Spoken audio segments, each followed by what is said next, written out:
Like and subscribe to my channel and click the bell icon to get new video updates. Do you want perfect solutions for what to say in sticky situations? From Dianna Booher. You've probably heard the old joke about the socially awkward woman whose boyfriend blind dated her to a party.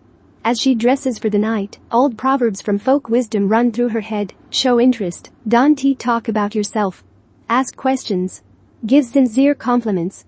Squeezing the chair offered to him by the host at the party. Very quickly, the couple realizes that they have precious little in common. The conversation becomes increasingly awkward and eventually stalls.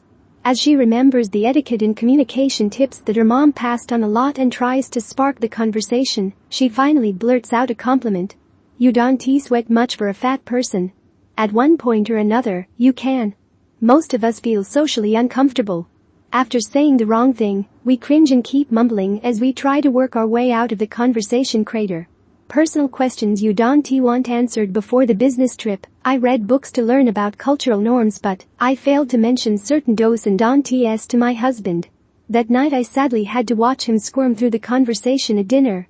Although you may not immerse yourself in a completely different culture without proper preparation, you may still find yourself in tricky conversations at work, and also with curiosity about family members.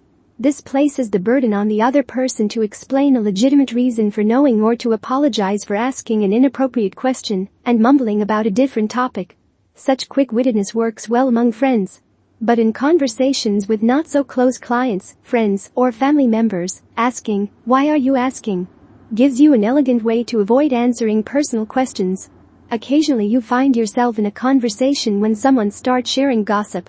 Of course, you can also just find an excuse to leave the conversation. But if you can't say you're in a business meeting, here are some alternatives that usually shut the gossip down. Well, you can hear all sorts of rumors. Or, I suggest you just smack Natalie. Ask if that is the case. I am sure she'd be happy to explain. Or, details are so garbled I won't put money on anything you hear. You don't know what you're talking about. That is not true. You are wrong. None of these statements made you win a Miss or Mr. Congeniality contest. In a conversation where others are voicing opinions, silence often conveys approval. So if you feel compelled to express a different opinion but don't want to come across as confrontational, you can try a gentler approach to getting your point across. Suppose someone in a meeting recommends hiring a different contractor for an upcoming project because the last job was botched. My experiences with this contractor have varied widely. For me, he has always delivered on time with the promised result. Or, I have not heard any other negative comments about this contractor. Everything I've heard has been positive. Or, your experience with this contractor surprises me. Speak in the past tense. Well, it was nice talking to you about your surgery. I hope your recovery continues well. Send well wishes. Well, I'll keep my fingers crossed that everything goes as you expect. Good luck finding your ideal programmer. Demonstrate your social skills.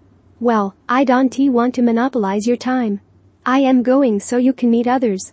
When a knee-jerk response rolls off your tongue, close your mouth. Think first. Your friendship or career may depend on it.